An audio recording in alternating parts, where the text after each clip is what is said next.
इस्तेमाल करते हुए कोई इंटीग्रेशन करते हैं तो उसी को कहते हैं numerical integration. So let's come to the topic that is numerical integration. तो इसमें कुछ और नहीं है, इंटीग्रेशन ही करना है, बस यह है आपको वो न्यूमेरिकल अप्रोच से करना है। और in this numerical integration we have to study, there are actually 5 methods.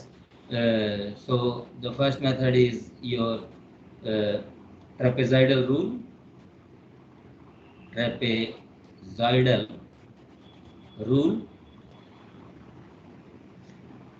and second method we have to study, that is 1/3 Newton's Simpson 1/3 sorry Simpson's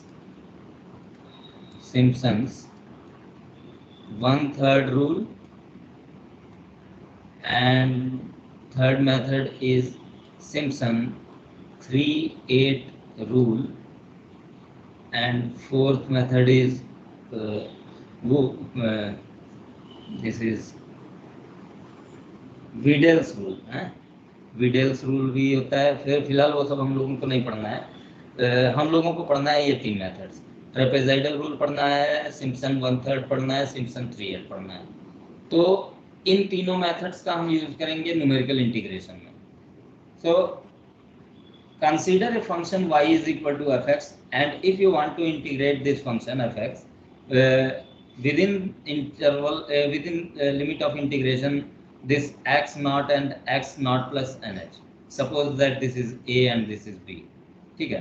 तो this is x naught plus nh, you can also say it as xn, ठीक है। So if you want to integrate this function, then first of all you have to divide this portion in small strips, and the interval of small strips is x naught to x naught plus h, this is your first interval, and x naught plus h to x naught plus nh, x naught plus 2h, and similarly you can partition this region into n equal parts, okay। And after partitioning this you can take one portion and other portion and other portion, similarly you can take all the portions and you can take sum of this all। तो ये तो आपका traditional method होता है, graphically उसको मैंने बताया कि कैसे आप ग्राफिकली उसको समझ सकते हैं इंटीग्रेशन को। लेकिन आइए हम लोग न्यूमेरिकल इंटीग्रेशन में आते हैं। तो न्यूमेरिकल इंटीग्रेशन में तो अभी फिलहाल इंटीग्रेशन का ही कंसेप्ट है कि you have a given set of tabulated value of the integrand, this is fx, that you have to integrate. To determine the value of fx in the interval x naught to xn is called numerical integration, okay। First of all we subdivide the given interval of integration into a large number of sub intervals, okay, of equal width, that is h, okay। So that this is x naught plus h, this is x naught, and this is x naught plus h, this is x naught plus 2h, and so on, okay। And replace the function tabulated at the points of subdivision by any one of the interpolating polynomials, okay। So interpolation is also here used. Now like Newton-Gregory formula is still this is Stirling we have not studied, Bessel's not studied, so we use here Newton's Gregory interpolation formula over each of the intervals and evaluate the integral. We have several formulae, and what several formulae? These 3 formulae actually that we use here for numerical integration, which shall be derived in sequence, okay। So how we can form the formulas, this trapezoidal rule, Simpson 1/3 rule, Simpson 3/8 rule? So first of all you have to understand this Cotes quadrature formula, okay, Newton's Cotes quadrature formula. This is the main formula. From this formula you can form all the methods, that is Simpson 1/3, Simpson 3/8, and trapezoidal, all these formula you can form this form by this formula, this Newton Cotes quadrature formula. So let suppose that you have this function y that you want to integrate, this is fx actually, This is the function that you have to integrate into the limit a to b, okay, with respect to x. Now, where y takes the value of y0, y1, y2, yn corresponding to the values of x, x0, x1, x2, and so on up to x. Let the interval of integration a be. You have to integrate the value of x or y. You have to integrate in the limit a to b.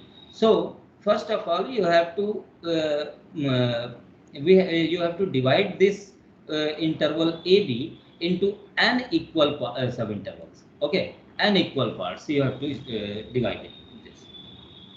Now each of which h is equal to b minus a by n.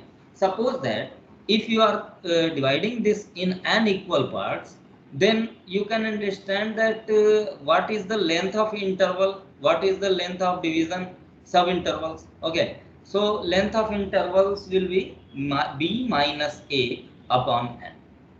Now x0, if you are taking a as x0 and b as xn, that is x naught plus nh, you can also say this.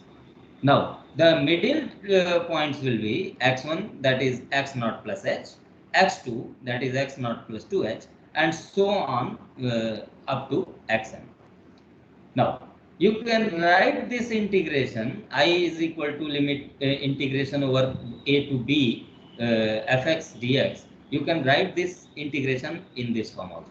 Okay, I is equal to x naught, that is a already, and xn, that is b, xn or x naught plus nh. Okay, x naught to x naught plus nh, in between this limit you have to integrate this function fx with respect to x. Okay, since any x is given by x is equal to x naught plus rh, what it means? Actually, if you are taking this x naught corresponding value, x naught corresponding value x y naught, x1 के corresponding y1, x2 के corresponding y2, तो ये सारे जो values आपके मिल रही हैं, इसी में कोई एक एक्स आर है, ठीक है, और ये एक्स आर जो है वो आप लिख सकते हैं ऐसे कि x r is equal to x naught plus r h. Okay, इस तरह से भी आप इस आर एक्स आर को लिख सकते हैं. तो आपको फाइंड क्या करना है? वाई आर फाइंड करना है, ठीक है. चलिए, इसको इसके लिए हम लोग क्या करते हैं, सब already you have studied in your previous method. This is actually what interpolation, ठीक है. If you have to find the value of y r corresponding to x r that is not given in this interval in this range, and if you want to find the value, then you can use Lagrange's Newton's forward interpolation formula, because it is on equal intervals, ठीक है. तो Lagrange's Newton's divided difference interpolation फार्मूले, क्या कहते हैं, Newton's forward interpolation formula का use करेंगे हम लोग. तो न्यूटन्स फॉरवर्ड इंटरपोलेशन कहता क्या है कि ये होता है आपका F A, and this was your P into F A, and this was your P into P minus 1 into second difference, this is first difference ना, first divided first forward difference, second forward difference, this is upon 2, and this second forward difference of f a, ठीक है. ये बात तो समझ में आ रही है. इसी टर्म में हम लोग पढ़े थे Lagrange's Newton's forward interpolation formula. उसी न्यूटन्स फॉरवर्ड इंटरपोलेशन फार्मूला से हम लोग लिख सकते हैं, इसे y नॉट लिखना कोई दिक्कत नहीं है. p को हम लोगों ने r लिखा है, क्यों? क्योंकि p की जगह क्या है, ये r, ठीक है. ये यहाँ पर हम लोगों के फार्मूले में p हुआ करता था, ठीक है, न्यूटन्स फॉरवर्ड इंटरपोलेशन फार्मूला में. तो इसकी जगह हमने p लिखा, फिर first forward difference of F A, and p into P minus 1 upon factorial 2, this is second forward difference of F A. Similarly, you can write all the terms as much you can write. Okay, so one more thing, h is already here, बाहर है h. कैसे बाहर है, ये बात आपको समझ में आ रही होगी कि ये अगर जो x naught is equal to x naught plus r h है, इसको हम लोग डिफरेंशिएट करेंगे तो dx इज इक्वल टू क्या मिल जाएगा, x नॉट का डिफरेंशिएशन ये तो कांस्टेंट था and the derivative of this constant will be 0 and RH का डिफरेंशिएशन क्या हो जाएगा, r के रिस्पेक्ट में ये जब इसको हम डिफरेंशिएट कर रहे हैं तो h इंटू डी आर हो जाएगा, ठीक है। r वेरिएबल है और ये x वेरिएबल है, x से r में ट्रांसफॉर्म कर रहा है, ठीक है। तो ये h डी आर हो गया, x dx की जगह हम क्या लिख सकते हैं, h डी आर। तो h को हमने क्या किया, बाहर लिखा है, ठीक है, यहीं पर बाहर लिख दिए थे, डी आर यहाँ हो गया था, ठीक है। फंक्शन हमारा इससे इसमें चेंज हो गया ना, तो इसके नाते ऐसा हुआ। फिर उसके बाद ये डी आर आपका बाहर है और ये पूरा का पूरा तो फार्मूला है आपका न्यूटन्स फॉरवर्ड इंटरपोलेशन फार्मूला। चलो इसको सिंप्लीफाई करते हैं। जब इसको सिंप्लीफाई किया हम लोगों ने तो क्या करेंगे, इसको इंटीग्रेट करेंगे within limit 0 to n। अब ये 0 टू n लिमिट ये कैसे हुआ, ये तो x नॉट था, ये x नॉट प्लस ns था। तो आप समझ सकते हैं कि इसको जब हम लोग चेंज किए हैं तो x नॉट की वैल्यू अगर जो हम लोग 0 रखते हैं, कांस्टेंट है इसका डिफरेंशिएशन 0 हो रहा है, x नॉट की वैल्यू 0 हो जा रही है और x की वैल्यू क्या हो जा रही है, x की value sorry x naught plus N h की वैल्यू क्या हो जा रही है, ये जब 0 हो जाएगा तो एन एच हो जाएगा। और जब h की वैल्यू हम लोग बाहर ले रखे हैं तो नंबर ऑफ इंटरवल्स कितने होंगे, n होंगे, ठीक है। तो 0 से n के बीच में इसको इंटीग्रेट कर रहे हैं। तो जब इसको 0 से n के बीच में इंटीग्रेट कर रहे हैं r के रिस्पेक्ट में, तो ऑब्वियसली ये तो आपका बतौर कांस्टेंट ट्रीट किया जाएगा और कांस्टेंट ही है ही, एक्चुअली एफ ए आपका कांस्टेंट ही होगा और यहाँ पर कुछ नहीं है, 1 है, 1 का इंटीग्रेशन क्या हो गया, r हो गया, ठीक है। फिर उसी तरह से ये r था तो r का इंटीग्रेशन क्या हो गया, r स्क्वायर अपॉन 2, ठीक है।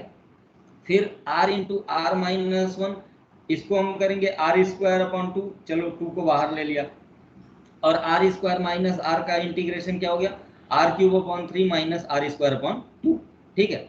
Similarly you can integrate all the terms and the limit you have to apply, when you apply the limit then n put n in the place of r in all terms, then you can write this n y0 and this is n square by 2 delta y0 and from all the terms you can take it out, okay। n सारे में है तो n को आपने बाहर ले लिया और n को बाहर ले लिया तो y नॉट बचा, फिर यहाँ से बाहर लिया तो n by 2 delta y not बचा, ठीक है। और इसको भी सिंप्लीफाई करेंगे तो ये आपका हो जाएगा, n को बाहर ले लेंगे, फाइनली ये n into 2n minus 3 upon 12 delta square, मतलब first second forward difference of y not and similarly you can write all the terms, ठीक है। तो ये i के बराबर है। अब i क्या था, याद आ रहा होगा, i आपका क्या है फिलहाल, ये i आपका था integral x naught just wait x naught to x naught plus N H और ये आपका हो गया है okay x naught to x naught plus N H and this is F X D X, ठीक है। इसी की वैल्यू ये हो गई and this method, this formula is known as Newton's-Cotes quadrature formula, ठीक है। न्यूटन्स-कोट्स क्वाड्रेचर फार्मूला ये है आपका, आपको इसे ध्यान में रखना होगा, इसको याद करना पड़ेगा आपको, नहीं तो हर समय आपको ये डेरिवेशन करना पड़ेगा, इसलिए बेहतर होगा याद रखिए, क्योंकि न्यूटन्स-कोट्स क्वाड्रेचर फार्मूला का डेरिवेशन तो नहीं आपके लिए उतना इम्पोर्टेंट है, लेकिन ये फार्मूला अपने आप में बहुत ज्यादा इम्पोर्टेंट है, because you have to form all the three methods that you have to study next, that formula comes from this relation, okay। So this is general Cotes quadrature formula, it is also known as Newton-Cotes quadrature formula. A number of important deductions, that is trapezoidal rule, Simpson's 1/3 rule and Simpson's 3/8 rule and Widel's was there also, ठीक है, that can be immediately deduced by putting this is n is equal to 1, 2 and 3 in this formula। n की value 1 रखोगे तो हमें मिल जाएगा trapezoidal rule, और n की value 2 रखेंगे तो हमें मिल जाएगा सिम्पसन 1/3 रूल, और उसके बाद n इज इक्वल टू 3 रख देंगे तो हम लोगों को मिल जाएगा सिम्पसन 3/8 रूल। और अगर जो n इज इक्वल टू 4 रखे तो ये मिल जाएगा। फिलहाल इसको हमें पढ़ना नहीं है तो उसको हम देखेंगे। चलिए आइए, ट्रेपेजाइडल रूल। ट्रेपेजाइडल रूल मैंने क्या कहा कि न्यूटन कोट्स क्वाड्रेचर फार्मूले में n की जगह आपको क्या रखना है, 1 रखना है। तो चलिए, trapezoidal rule when we put n is equal to 1 in Newton's cotes quadrature formula. Okay, so putting n is equal to 1 in the formula 1 was here, ठीक है, ये है फार्मूला 1। इसमें जब n की वैल्यू 1 रखेंगे तो क्या हो जाएगा, h का कोफिशिएंट क्या हो गया, 1 हो गया, दिख रहा है, ये 1 हो गया। अब सोचिए n की वैल्यू जब 1 रखे तो इसकी वैल्यू क्या हो गई, इसकी वैल्यू 1/2 डेल्टा y0 हो गई, और ये सब क्या हो जाएगा, n की वैल्यू जब 1 रखेंगे तो ये हो गया 1 एंड 2n-3 दिस इज -1/12। लेकिन यहाँ पर देखना, जब n की वैल्यू हमने क्या रखा, n की वैल्यू जब 1 रखा तो लिमिट ऑफ इंटीग्रेशन यहाँ लेफ्ट साइड में भी देख के समझ सकते हैं कि x नॉट प्लस ये क्या हो जाएगा, n की वैल्यू जब 1 रखे तो x naught plus h f x d dx। अब जरा सोचो, ये केवल 2 ही पॉइंट्स तो दिख रहा है, मतलब आपके पास अगर जो x नॉट है और x नॉट प्लस h है, अब यहाँ नीचे x नॉट प्लस 2h तो है नहीं, ठीक।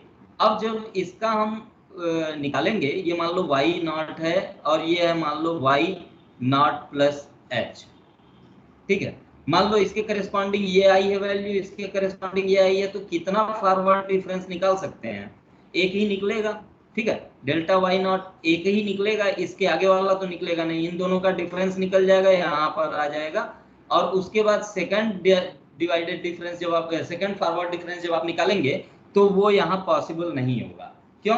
क्योंकि we have only 2 values, we have only 2 values so that we can form only one difference here, ठीक है, second difference is not possible। तो चलिए, second difference not possible, तो हम ये वाले टर्म की बात तो हम छोड़ देंगे, ठीक है, ये वाले टर्म की बात हम लोग क्या करेंगे, छोड़ देंगे। एक मिनट,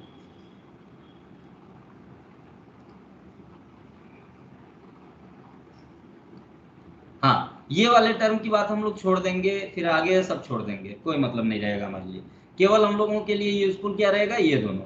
चलिए आ जाइए, तो चलिए ये हमने क्या किया, h ले लिया, ठीक है, मतलब h तो था ही n की वैल्यू 1 लेने पे, फिर y नॉट, ठीक है, y नॉट कैसे, जब y नॉट तो था ही, ठीक है, और ये n की वैल्यू जब 1 लिया तो 1/2 डेल्टा y0, ये हो गया।